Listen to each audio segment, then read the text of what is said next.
Melalui anak usahanya PT Mandiri Inti Perkasa, perseroan mengeluarkan biaya operasional eksplorasi sebesar 32.022,12 US dollar pada kuartal kedua 2026.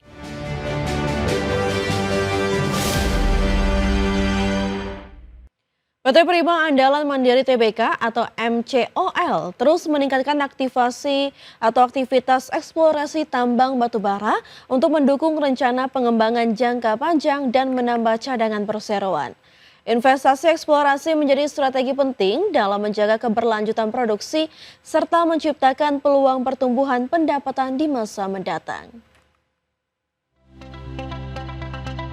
Melalui anak usahanya PT Mandiri Inti Perkasa, perseroan mengeluarkan biaya operasional eksplorasi sebesar 32.022,12 US dollar pada kuartal kedua 2026. Kegiatan eksplorasi difokuskan pada pengeboran infill untuk mendapatkan data geologi yang lebih akurat. Langkah tersebut menjadi fondasi dalam menjaga keberlanjutan operasi penambangan. Investasi eksplorasi juga mendukung rencana produksi jangka panjang perseroan. Aktivitas pengeboran dilakukan untuk memperoleh data detail area pengembangan 5 tahun ke depan sekaligus menambah sumber daya dan cadangan batu bara. Data eksplorasi menjadi dasar penting dalam menyusun rencana produksi dan pengembangan tambang. Penambahan cadangan memberikan kepastian pasokan bagi pelanggan dalam jangka panjang. Strategi tersebut juga meningkatkan nilai aset perseroan. Perseroan merencanakan pengeboran sebanyak 35 titik dengan total kedalaman 9.270 meter pada kuartal ketiga 2026. Penambahan titik bor menunjukkan komitmen perseroan dalam memperluas basis data geologi untuk mendukung ekspansi operasi. Kegiatan tersebut menjadi bagian dari strategi menjaga keberlanjutan produksi batu bara. Perseroan terus menyesuaikan rencana eksplorasi dengan kebutuhan pasar dan operasional. Bagi industri pertambangan, eksplorasi menjadi investasi strategis untuk menjaga umur tambang dan memastikan keberlanjutan pendapatan perseroan. Cadangan yang lebih besar memberikan fleksibilitas dalam meningkatkan produksi sesuai permintaan pasar. Langkah tersebut juga memperkuat daya saing perseroan di industri batu bara nasional. Strategi eksplorasi berkelanjutan diharapkan menjadi pendorong pertumbuhan kinerja perseroan pada tahun-tahun mendatang. Berbagai sumber IDX Channel. PT Kalbe Farma Tbk atau KLBF tetap optimistis terhadap prospek bisnis 2026 meski terus mencermati melemahnya daya beli masyarakat dan ketidakpastian geopolitik global. Perseroan memilih menjalankan strategi ekspansi secara selektif dengan fokus pada inovasi produk, efisiensi, dan penguatan pasar untuk menjaga pertumbuhan bisnis berkelanjutan. Perseroan belum merevisi target kinerja tahun ini dan memilih menjalankan ekspansi secara hati-hati sambil mencermati perkembangan kondisi global. Sebelum meningkatnya ketidakpastian geopolitik, Kalbe Farma menargetkan pertumbuhan top line dan bottom line sekitar 8 hingga 10%. Pendekatan prudent diharapkan mampu menjaga stabilitas kinerja perseroan. Strategi ini memberikan fleksibilitas dalam menangkap peluang bisnis baru.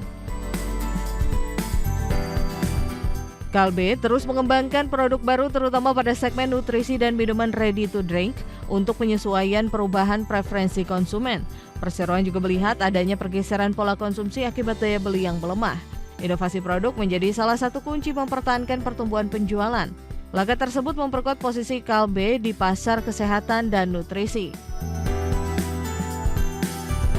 Perseroan menyiapkan belanja modal sekitar 1 triliun rupiah untuk pemeliharaan fasilitas produksi, penambahan kapasitas dan mendukung agenda ekspansi bisnis. Investasi tersebut dilakukan untuk menjaga efisiensi sekaligus meningkatkan kapasitas produksi dalam jangka panjang. Kalbe juga terus meningkatkan tingkat komponen dalam negeri dan pengembangan produk biologi. Langkah tersebut mendukung ketahanan industri farmasi nasional. Meski menghadapi tantangan daya beli dan geopolitik, Kalbe Farma tetap membuka peluang ekspansi, kemitraan dan investasi yang sejalan dengan strategi jangka panjang. Dukungan hilirisasi farmasi dan peningkatan kapasitas domestik menjadi peluang pertumbuhan baru bagi perseroan. Strategi bisnis, inovasi, dan efisiensi diharapkan menjadi daya saing Kalbe Farma. Perseroan optimistis, industri farmasi nasional masih memiliki prospek pertumbuhan yang positif. Berbagai sumber IDX Channel. Pemerintah tidak berhenti pada implementasi biodiesel B50.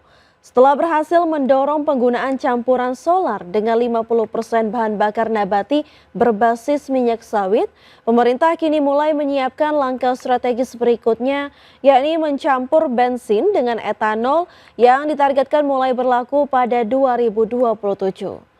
Menteri Energi dan Sumber Daya Mineral Bahlil Lahadalia mengatakan bahwa keberhasilan program B50 akan menjadi cetak biru untuk pengembangan bahan bakar nabati lainnya di tanah air, termasuk bioetanol. Menurut Bahlil, percepatan pengembangan etanol ini merupakan arahan langsung dari Presiden guna memperkuat ketahanan energi nasional dari hulu hingga hilir.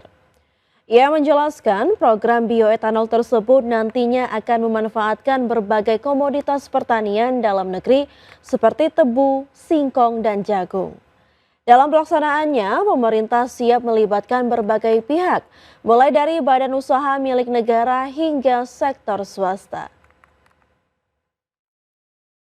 Selain daripada itu kami laporkan bahwa dengan keberhasilan B50, maka kita mau contoh untuk bensin, yaitu etanol. Nah, arahan Bapak Presiden, etanol kita harus lakukan, maka mandatori kita akan lakukan 2027, tahap pertama 10% sampai dengan 20%, sehingga etanol ini akan bisa mengikuti jejak daripada biodiesel. Jadi, tebu, singkong, kemudian jagung, dan itu akan dikelola bersama-sama baik dengan antara maupun Pertamina dan swasta yang lain. B50 bukan sekedar perpaduan bahan bakar fosil dan nabati. B50 adalah perpaduan antara keberanian mengambil keputusan, keberpihakan kepada rakyat, dan keyakinan bahwa Indonesia mampu berdiri di atas sumber dayanya. Masih bersama kami pemirsa, PT Multimedika Internasional Tbk atau MMIX menjalin kerjasama strategis dengan Koperasi Konsumen Karyawan Hermina yang merupakan bagian dari ekosistem PT Medika Loka Hermina Tbk atau HIL untuk memasok produk alat kesehatan dan personal care. Kolaborasi ini menjadi langkah penting bagi perseroan dalam memperluas jaringan distribusi sekaligus mendorong pertumbuhan pendapatan dari sektor kesehatan nasional. Emiten MMIX menjalin kerjasama strategis dengan Koperasi Konsumen Karyawan Hermina yang merupakan bagian dari ekosistem PT Medika Loka Hermina Tbk. Melalui nota kesepahaman tersebut, MMIX akan mendukung pengadaan berbagai produk alat kesehatan dan personal care untuk jaringan rumah sakit Hermina. Kerjasama ini memperluas akses perseroan ke pasar rumah sakit yang memiliki permintaan produk secara berkelanjutan. Langkah tersebut menjadi peluang baru untuk meningkatkan penjualan perseroan. Sinergi ini juga memperkuat posisi MMIX di industri distribusi kesehatan. Kerjasama ini mendukung pengadaan kebutuhan rumah sakit dan tenaga medis dengan harga yang lebih terjangkau bagi pasien BPJS maupun non-BPJS. Bagi Hermina, ketersediaan pasokan produk menjadi faktor penting untuk menjaga kualitas layanan kesehatan.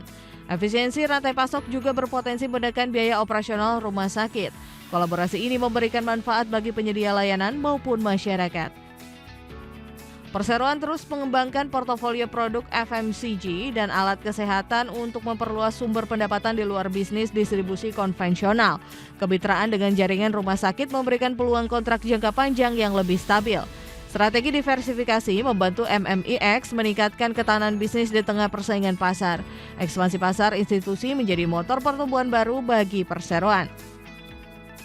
Dengan jaringan Hermina yang mengelola puluhan rumah sakit di berbagai daerah, MMIX memiliki peluang meningkatkan skala distribusi dan memperkuat posisi pasar. Peningkatan volume penjualan berpotensi memberikan dampak positif terhadap kinerja keuangan perseroan dalam jangka panjang.